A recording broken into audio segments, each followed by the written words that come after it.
Good morning, Peter. I'm really good, really happy to connect with you today. If you want to tell us a little bit about your background and what inspired you to create this certification on team psychological safety. Thanks, Marie. Thanks for having me. So I am Peter Cauwelier. I'm from Belgium originally, but I've been in Asia and in particular in Thailand for a very long time, for more than 30 years. So this is really where I worked and work, and I've developed my experience and network.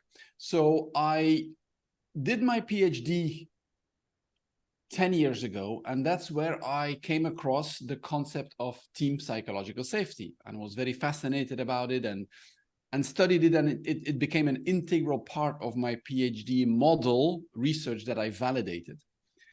And I also started to use the concept and the measurement, and we're going to talk about that, of team psychological safety with teams I work with teams in the corporate world that I work with.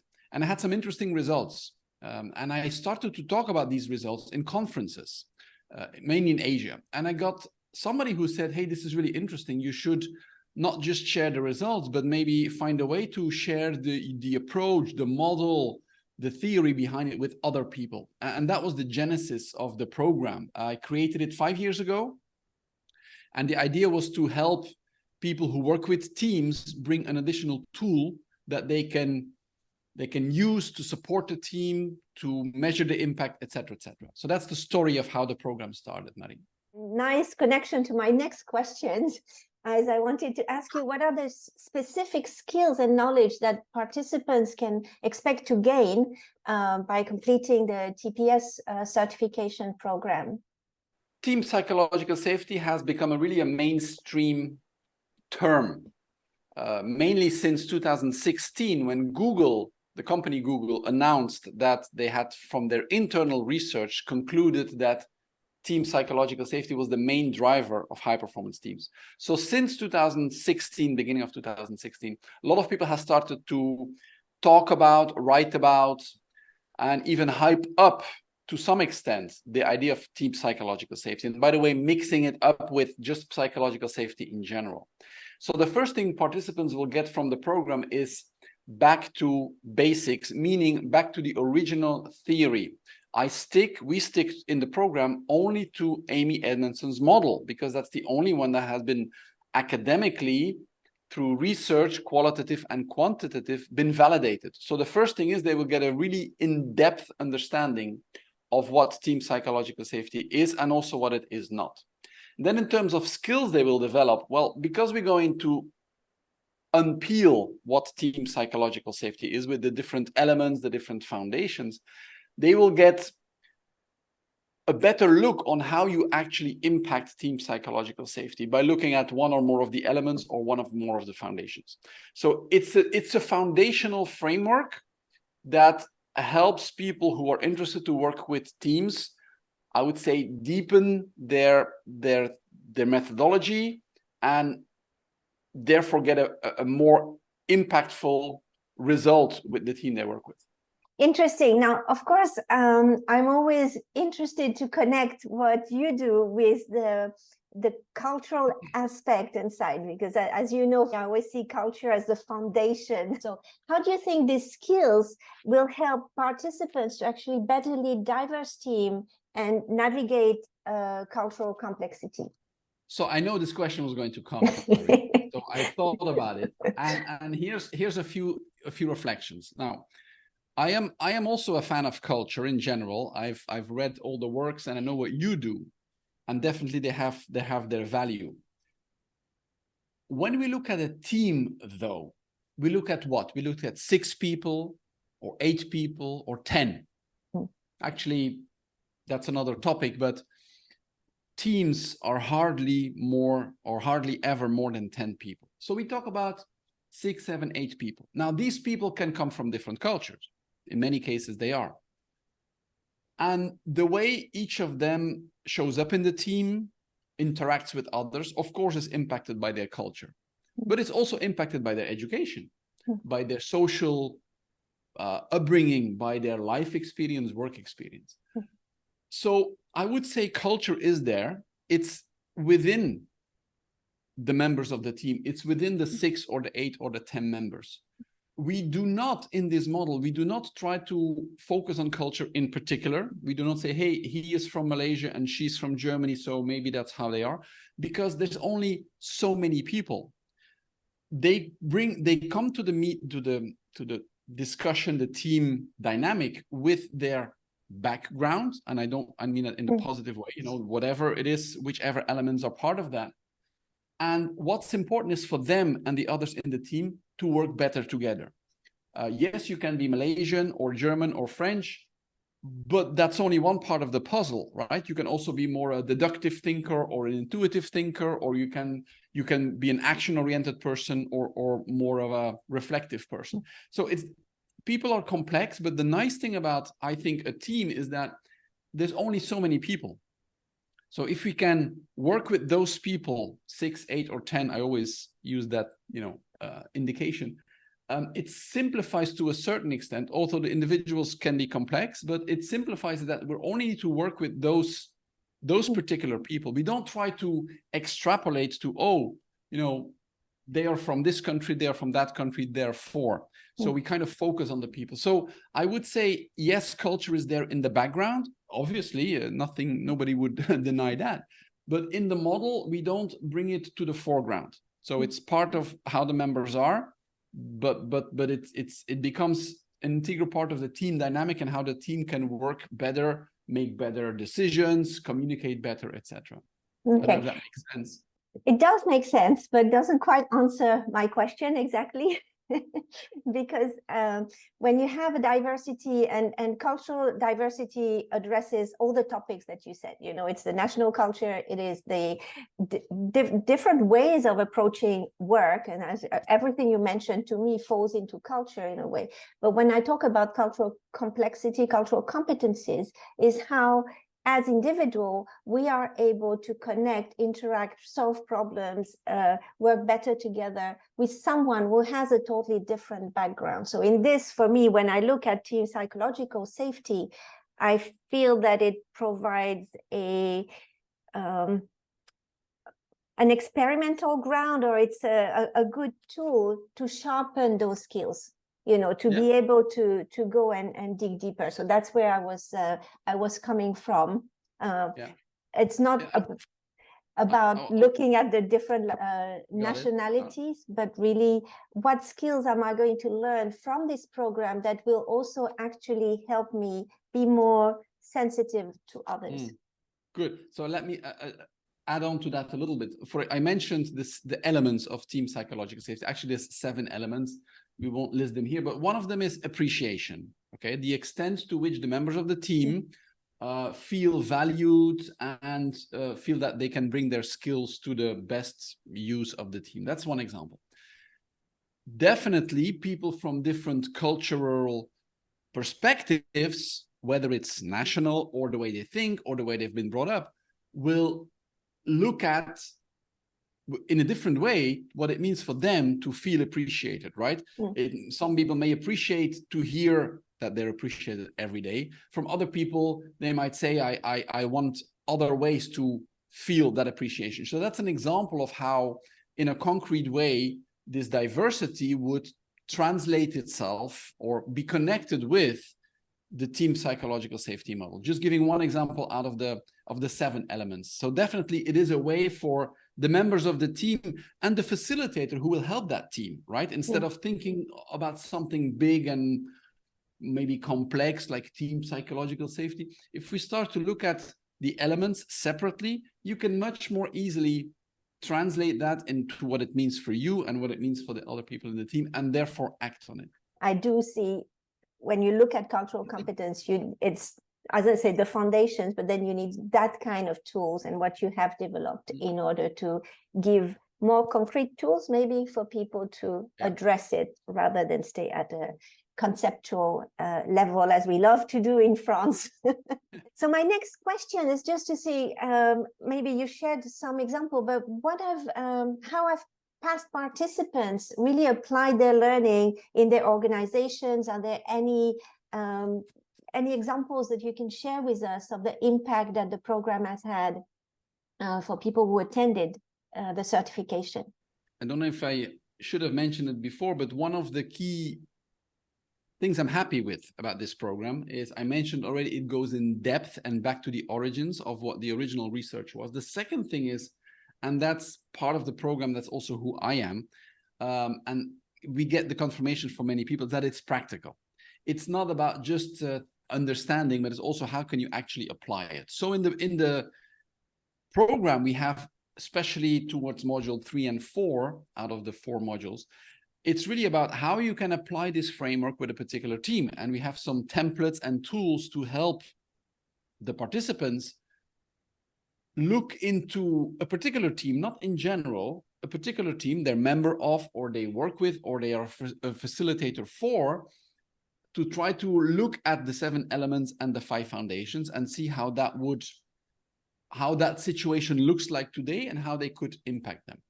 And so as part of the program also, that's why I give this introduction, every participant can use a free report within a year with any team they want to try it out with. So they will send me the names and I will create a specific link of an anonymous survey where they can then measure team psychological safety with a particular team. And then with the results, again, anonymous, it's very important, start to work with that team to say, look, here's how we're doing on appreciation, but here's how we're doing on another of the 7 elements, and work with the team. So I'm also always encouraging participants really to try it out at least once. And most of them do. We have a big program going in Brazil now. Most of the people do use their free report. I call it a free report.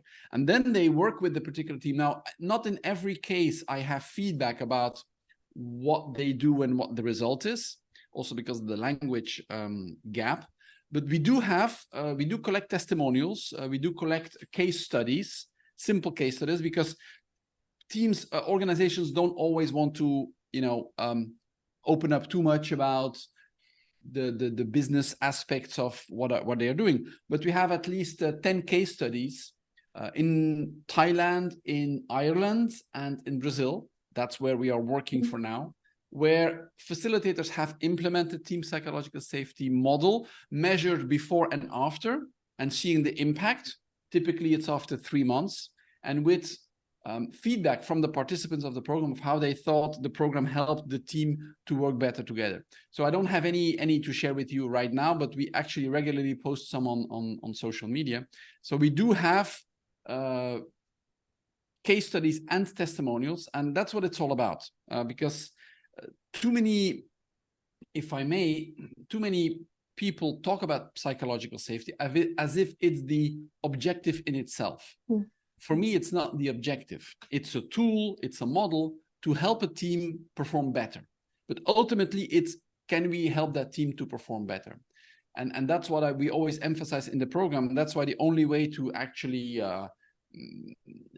get the benefit of the program is to do it, to implement the tool, the measurement tool with a particular team they're working with. So if I hear you correctly, the way the success can be measured both with the tool and see how psychological safety has improved in the team, while at the same time somehow measuring the KPIs and what was the objective that the team had to. Exactly. It's there has to be a business objective. The objective is not TPS. The objective is maybe it's sales, maybe it's innovating faster, whatever. And in addition, I would say, Marie, there's a third indicator that I like to look at the success of the program, is to have verbal feedback from participants. And very often it's, well, we never had discussions like this. People are used to work in a team and they work very hard even, but it's very rare that they spend some time to reflect on the team itself. How are we doing as a team? What is going well? What can we do better? How do you like to make decisions, what works for me, etc., etc. So very often there is, in addition, qualitative feedback about this has really deepened the discussions in the team and therefore strengthened the sense of team that people have. Another connection I can see with the TPS, in how you define it around question, it's also how close it is to the principle of action learning. So anything you can share more on how the two are connected? Well, very much so, because officially this is not a program about action learning, but as you and I know well, that's something else we have in common. Using the Weil World Institute for Action Learning method. I have used the Weil Action Learning method pretty much as long as I have been working with the TPS model. And yes, in the work I do, now that's not a condition, but it's just my case, I often use action learning as part of my work with the team. So I would measure TPS before.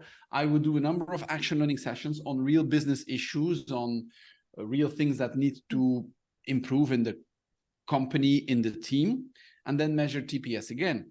And I've always had very rewarding results, both again at the 3 dimensions. First of all, solving the problem, making progress on the challenge that the team has been assigned with.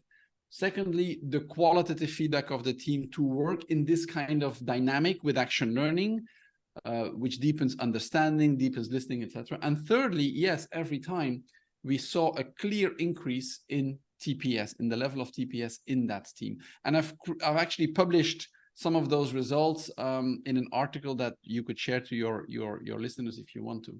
So action learning, I don't say it's the only way. I do know for a fact that it's a very meaningful way to impact team psychological safety, in addition to the benefits that action learning brings.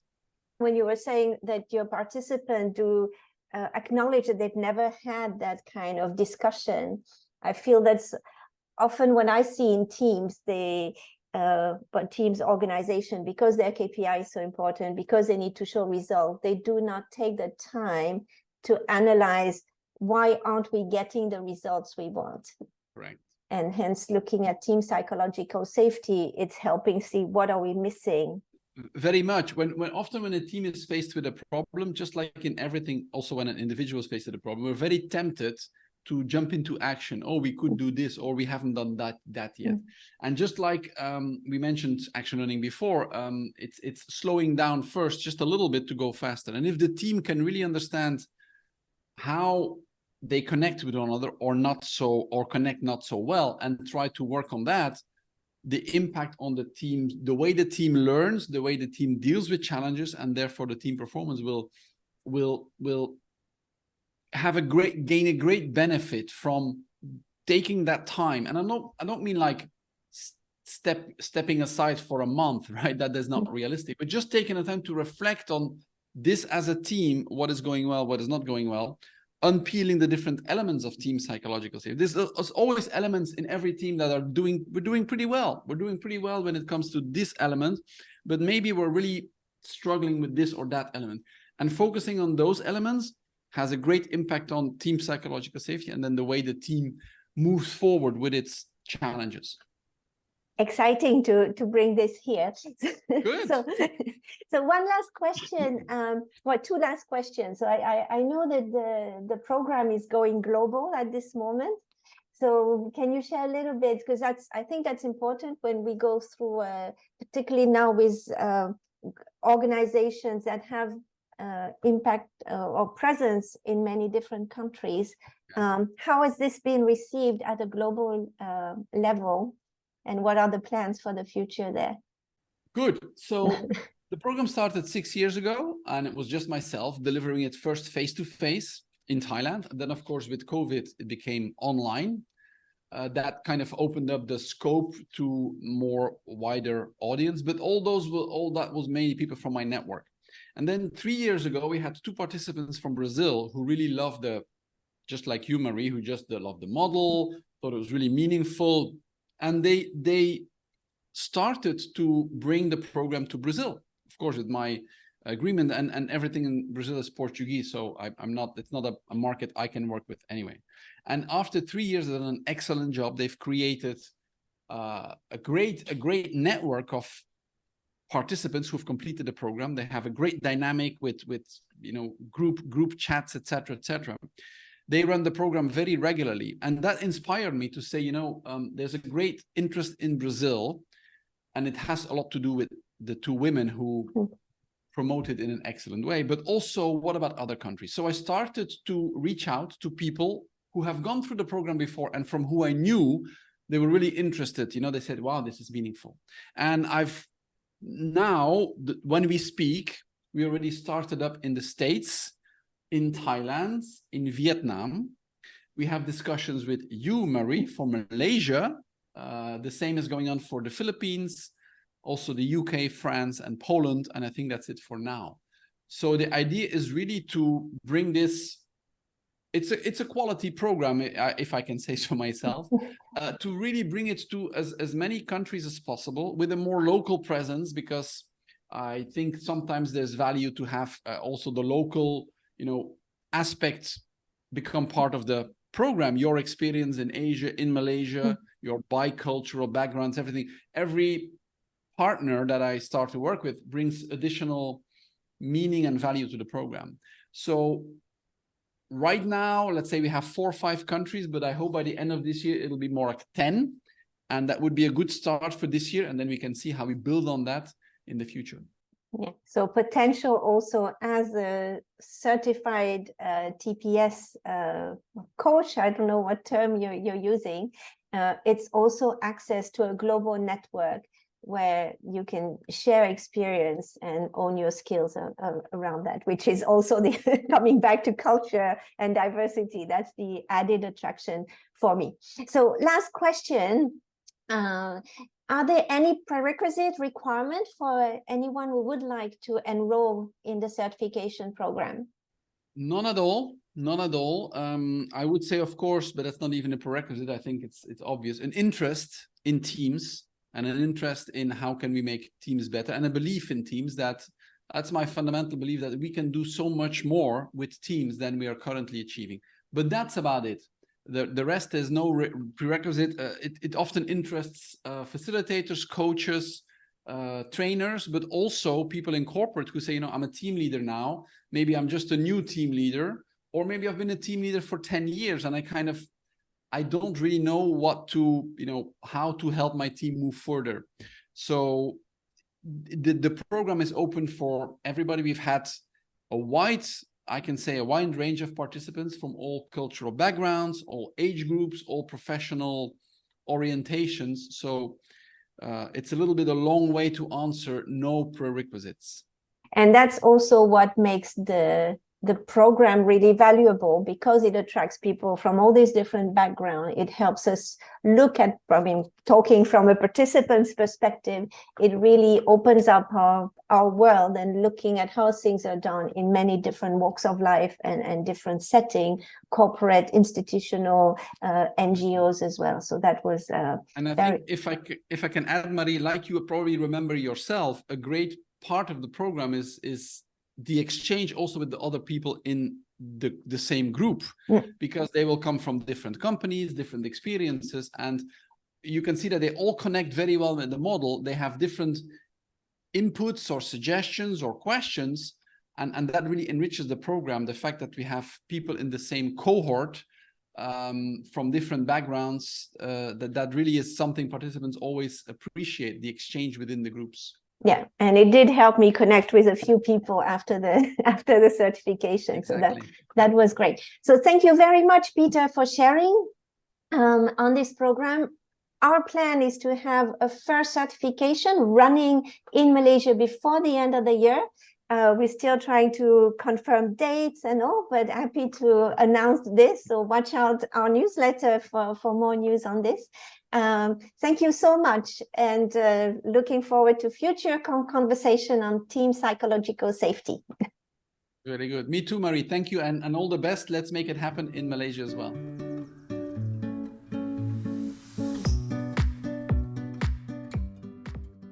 For those of you who don't know Cultural Impact, we work mostly in getting people to know each other better, in order to work better together, create more happiness and better performance in organizations.